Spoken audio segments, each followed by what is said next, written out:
अरविंद केजरीवाल ने सीधा आरोप लगाया है कि ये सियासी कोशिश है आपकी पार्टी की तरफ से कि 2024 के लोकसभा चुनाव के पहले उन्हें अरेस्ट करके जेल में डाल दिया जाए ताकि वो प्रचार ना कर पाए 2024 के लिए। नमस्कार साथियों, मैं आपका दोस्त अशफाक अहमद और आप देख रहे हैं देशभक्त चैनल। ये 2024 की जो लड़ाई है लोकसभा चुनाव के लिए, तो इसमें आपको अभी तक क्या नजर आ रहा है? इसमें एक तो राम मंदिर दिख रहा है, वो भी बहुत जबरदस्त तरीके से तैयारी हो रही है, जबकि मंदिर बना भी नहीं है पूरा, लेकिन उद्घाटन हो जाएगा, प्राण प्रतिष्ठा हो जाएगा और भी बहुत सारी चीजें हैं उससे रिलेटेड। तो वो बहुत बड़ा मुद्दा है भाजपा के लिए और चुनावी मुद्दा है। मतलब ऐसे तो मंदिर है तो उससे पॉलिटिक्स का क्या लेना देना, लेकिन है हमारे देश में ये भी होता है। तो खैर राम मंदिर अलग हो गया, उससे कम भी नहीं बोल सकते हैं। एक जो मुद्दा है वो है भ्रष्टाचार, घोटालेबाजी, और ये किस तरीके से आ रहा है तो इसको थोड़ा समझना पड़ेगा।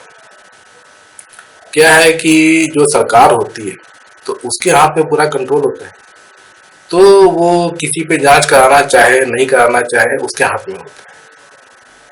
तो यह कांग्रेस की सरकारें थी तो जहाँ पे भी घोटाला का होता था तो उसमें फट से जांच करवा लेती थी। अब जैसे कि 2G का मुद्दा उठा था, 2G स्पेक्ट्रम का, कोल स्कैम का, तो तुरंत जांच के लिए भेज दी थी कांग्रेस ने, और उसमें जेल के अंदर भी गए थे कनिमोझी, डी राजा जैसे नेता। कांग्रेस के भी कुछ नेता थे, उनके नाम आए थे, तो उनका भी ये हुआ था पूरा जांच। तो उसमें कांग्रेस जो है निष्पक्ष तरीके से सब करवाई थी। अब मोदी जी का 10 साल देख लीजिए, बड़े से बड़े घोटाले होते हैं, जांच नहीं करवाते हैं मोदी, तो फिर कैसे बोलेंगे घोटाला है, कोई मानेगा कैसे? और दूसरे अभी उससे भी बड़ी चीज हुई है कि सुप्रीम कोर्ट जो है वो अब निष्पक्ष फैसले नहीं दे रहे। अब जैसे कि अडानी को क्लीन चिट मिल गई 2 दिन पहले, कैसे मिली बताइए? कि जहां पर वो मनी लॉन्ड्रिंग का केस हो रहा था, हवाला, बड़ा बड़ा हवाला, और उसके शेल कंपनियां वो सब टैक्स हेवन में है, मॉरिशस और उधर केमन वो आइलैंड और कैरेबियन में। तो वहां से पैसे यहाँ से जाएंगे, वहां से आएंगे, उसकी शेयर के दाम बढ़ा दिए जाएंगे गलत तरीके से। तो ऐसे सब धंधे चल रहे थे बहुत बड़े स्केल पे। तो जो स्टॉक रेगुलेशन कंट्रोल बोर्ड है सेबी, उसकी जिम्मेदारी थी ये सब पता करने की, तो वो किया नहीं। तो सुप्रीम कोर्ट में जांच बैठा दी, तो SIT टीम जो है तो वो पहले तो चंद्रचूड़ साहब बोले कि पहले सरकार की तरफ से आया था कि हम कमेटी बैठा देते हैं, तो बोले नहीं हम बैठाएंगे। और लेकिन सुप्रीम कोर्ट ने जो कमेटी बैठाई तो उसमें सब अडानी के लोग थे, अब पूरी क्लीन चिट मिल गई है अडानी को। तो जो सबसे बड़े घोटाले हैं जहाँ पे 25 लाख करोड़ की बात होती है, तो वो सब घोटाले जो है वो तो क्लीन चिट मिल रही है, तो कैसे कोई आरोप लगाएगा? तो उसके पहले भी आप देखे होंगे कि राफेल का हुआ था मुद्दा, उसके बाद में जो जासूसी वाला मुद्दा था पेगासस, तो सुप्रीम कोर्ट जो है उसके हाथ बंधे हुए, वो आगे नहीं बढ़ रही है। और राफेल में भी लीपापोती करके और केस बंद कर दिया गया। पेगासस का भी वैसे ही है कि सरकार मदद नहीं कर रही है, केस बंद कर दिया गया। ये क्या बात हुई? तो ये विपक्ष के जो मुद्दे उठते हैं तो वो सुप्रीम कोर्ट में जाके ठंडे हो जाते हैं। तो ये बहुत बड़ा एक मसला है जिसका सलूशन नहीं है। तो अब घोटाले जो जिस तरीके से अभी आप देखें कि मोदी जी जो ED भेजते रहते हैं, तो कुछ जो नेता थे तो वो घोटालेबाज थे, तो वो फट से बीजेपी में आ गए, तो पाक साफ हो गए। अजीत पवार, उधर में हेमंता विश्व शर्मा, मुकुल रॉय और ये तमाम बहुत सारे लोग, वो सब भाजपा या उनकी सरकार में आ गए। अब वो उनके सब केस वेस को सब पेंडिंग पड़े हुए, कुछ नहीं हो रहा उनके ऊपर। और मोदी जी जो है वो एकदम टूट पड़े हैं विपक्ष के। तो तेजस्वी यादव जो है RJD के, तो उनके हाथ छापा पड़ता रहता पूरे खानदान पे, उधर में केजरीवाल और उनके जो मंत्री हैं मनीष सिसोदिया और संजय सिंह, तो उसमें तो कुछ लोग तो जेल में भी हैं, तो वहाँ पे छापा चलता रहता है। और फिर राहुल गांधी और सोनिया गांधी पे भी तो ईडी का पूछताछ बहुत जबरदस्त तरीके से हुआ था, आपको पता है। बल्कि राहुल गांधी को एक फर्जी केस में फंसा के संसद से बाहर कर दिया गया था।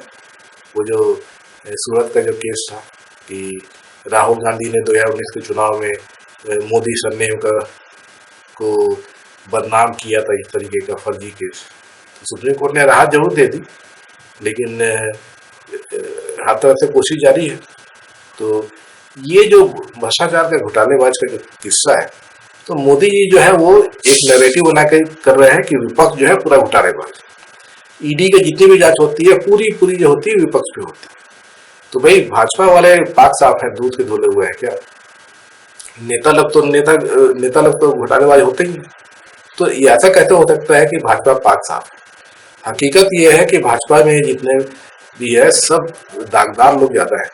उनका क्रिमिनल रिकॉर्ड भी देख लिए सांसदों का, इनके जितने भी विधायकों का भाजपा का बहुत बुरा रिकॉर्ड, और केस भी जो आता है तो वो फिर मतलब उनके ऊपर में लग नहीं पाता है।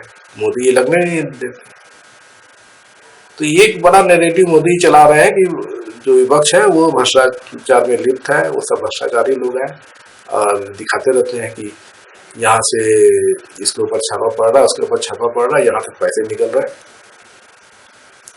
तो एक झारखंड का एक व्यापारी था, तो वो सांसद था राज्यसभा का भाजपा कांग्रेस का, उसके यहाँ से 300 करोड़ रुपए निकले। तो वो पूरा हर जगह दिखाते रहे। तो उसमें से कौन सा क्या पैसा है अभी तक कुछ खुलासा नहीं हुआ है। लेकिन मुद्दे की बात यह है कि यहाँ तो 25-25 लाख करोड़ का घोटाले की बात होती है। अडानी और उसके बाद में और भी जो है, जैसे कि अजीत पवार का 70,000 करोड़ के घोटाले के बाद खुद मोदी जी करते थे। तो नैरेटिव जो है वो विपक्ष का वो फेल हो जाता है। सुप्रीम कोर्ट जो है वो सही फैसले नहीं दे रहे, और दूसरे गोदी मीडिया भी उनके पास में नहीं है, ना उनके पास में विपक्ष सरकार में है कि उनके पास में ईडी सीबीआई और दूसरे तंत्र रहते तो जांच करवाते, पकड़वाते भाजपा वालों को। तो ये कमजोरी उनके पास में है। तो अब जनता को जो परसेप्शन जाता है वो समझना जरूरी है कि जनता क्या समझ रही है। अगर जनता ठीक से समझी तब तो बात सही है कि जनता जानेगी कौन भ्रष्टाचारी है कौन नहीं है। वैसे देखा जाए तो जितने भी नेताओं के घर में छापे पड़े, भले ही संजय सिंह और मनीष सिसोदिया जेल में गए, लेकिन उनके घर से कुछ मिला क्या? कुछ नहीं मिला, कोई कागजात नहीं मिले। वैसे ही तेजस्वी यादव खानदान के यहाँ से कोई कागजात नहीं मिले। राहुल गांधी सोनिया गांधी के पास में कुछ नहीं मिला, और भी महाराष्ट्र के जो नेता थे जो महाआघाड़ी के, उनके पास से भी कुछ नहीं मिला। तो ये चीज समझना बहुत जरूरी है कि मोदी जो है ये नैरेटिव कराने की कोशिश कर रहे हैं कि चुनाव में, कि बताए कि इन लोग घोटालेबाज हैं और मेरा 0 टॉलरेंस का पॉलिसी है, किसी को नहीं छोड़ूंगा, ना खाऊंगा ना खाने दूंगा। तो हकीकत कुछ और है। अब बहुत सारी जनता जानती भी है, लेकिन बहुत सारी जनता भ्रम में है, उनको समझना जरूरी है।